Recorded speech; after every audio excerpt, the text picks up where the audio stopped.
Why would Angel Reese want Caitlin Clark in this new league? If Caitlin Clark is there, the spotlight of Angel Reese, it becomes a shadow. After Caitlin Clark secured that incredible deal with the newbie league, which was stumbling its way into women's basketball and, to be honest, might as well have written the book on cluelessness, Angel Reese went crazy.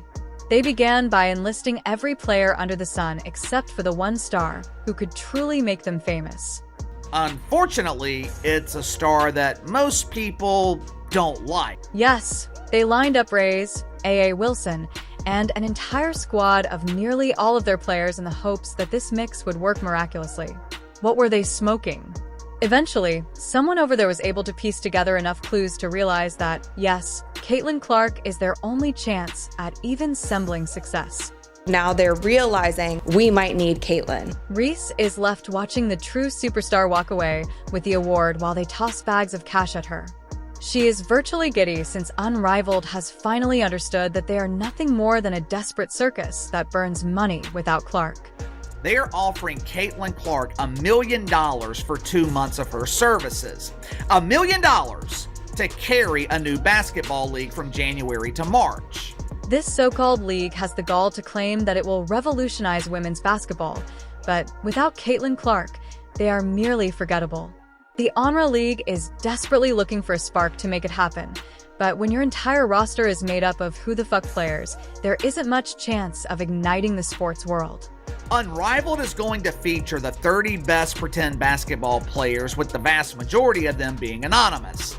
Now, they do have one star committed to playing in the league. Let's discuss TNT's outrageous investment. They have a $100 million deal that spans 6 years, and they're banking all that money on viewership goals. Do they even realize what they have committed to? Without Starlight Clark, those TV ratings will be lower than the temperature in Antarctica, where people are tuning in to watch a lineup that looks like a phone book of nobodies. In the hopes that Clark could be the miracle fix, TNT has essentially written a check for a league without a foundation.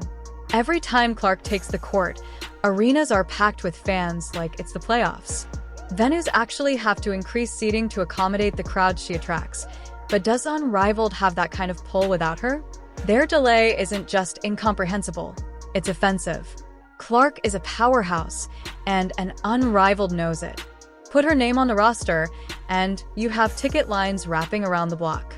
The most marketable player in women's basketball, Clark, was kept waiting for 3 whole months, while 26 other names were introduced in the hopes that they would gain any traction without the biggest star in the sport.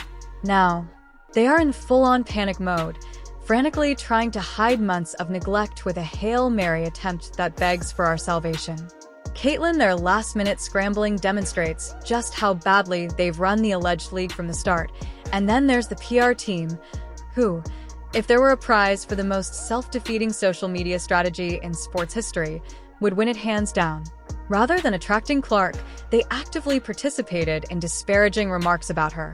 And in the same vein, they were also liking negative comments about Caitlin Clark from the official Unrivaled basketball Instagram account, during the season. So all of these things were just not a good look. Additionally, they were enjoying disparaging remarks made against Caitlin Clark from the official Unrivaled basketball Instagram account during the season. So these things were all not presentable. Unrivaled League needs Caitlin Clark, and they are preparing to offer her a massive deal. But is it all too little too late? It seems as though their official channels were unable to decide whether they wanted the player they are now pleading to join on board or off.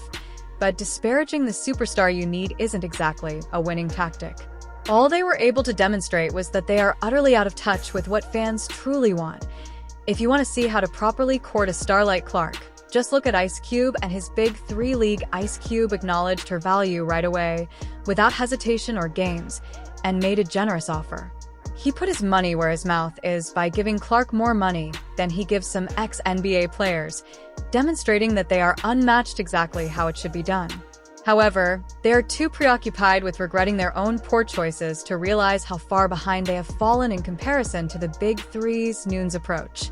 He wasted time playing around with inferior options, and most definitely didn't play petty games on social media. Unmatched Frenzied Scramble appears completely amateurish. Fast forward to the present, and Unmatched is flinging cash around like confetti at a parade, proposing Clark a ridiculously complicated deal worth a cool $1 million for only 2 months, with a possible share in the business. Caitlin Clark doesn't need any money. She has plenty of endorsement deals. I think she is totally fine. And I think for her body and for her mental health, it might not be the best thing for her. They're throwing everything at her feet in the hopes that she'll fall for the ruse. But if they really valued her, they would have been at her door months ago rather than waiting until every other plan had failed. This last-minute cash grab is more about hiding their epic blunder than it is about acknowledging Clark's talent. So do I think Caitlin Clark should join Unrivaled? I'm not so sure. I think that the money needs to be high. It needs to be in the millions. It needs to be at least what Cube offered her for the big three at minimum. However, even with a ton of money on the table, Clark has every reason to avoid Unrivaled because it is a league without a strong foundation, no track record, and, to be honest, no idea.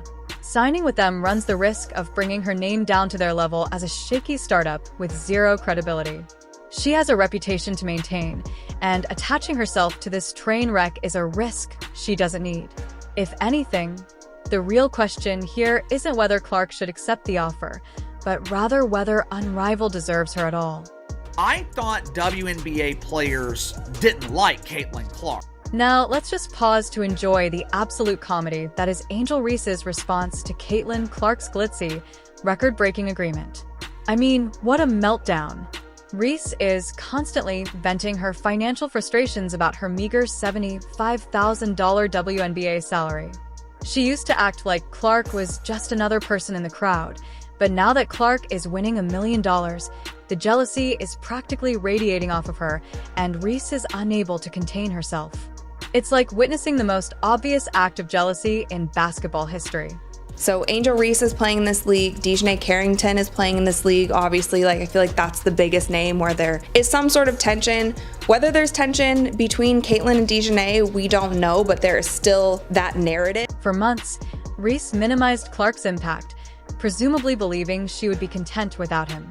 However, now that Clark has received that fat, unmatched check, Reese's story has completely changed, and the narrative about Clark is no longer relevant. She is witnessing Clark being courted with benefits and a salary that would make any WNBA player gasp. Raise, who rolled her eyes once when Clark is brought up, it's ironic, no, it's hilarious, to watch her compelled to admit that Clark has far more market power than she has. This is your opportunity to see if you can survive without her. This is your opportunity to see if Angel Reese is enough of a draw to carry a new league. I think the answer's no, but... Additionally, there is the huge wage disparity with players like A.A. Wilson, who is undoubtedly feeling the pinch of being passed over. Wilson may openly back an unmatched effort to land Clark, but let's face it, she can't be happy when Clark outbids her for endorsement deals. Despite the fact that Wilson and Reese are both household GS in the WNBA, they aren't bringing in as much money as Clark. Even with her well-known antics and outspoken media presence, Raise is unable to match the volume of deals. Seeing Clark's face plastered across ad campaigns must be agonizing when your own financial struggles are constantly on blast. Watching the spotlight shine on Clark only highlights the gap, and Reese's frustration is written all over her public reaction. Clark's landing, Nike, State Farm, you name it, they're throwing money at Clark, and Reese is just left watching from the sidelines. These deals aren't just about income. They're a huge reminder of Clark's clout the kind of read.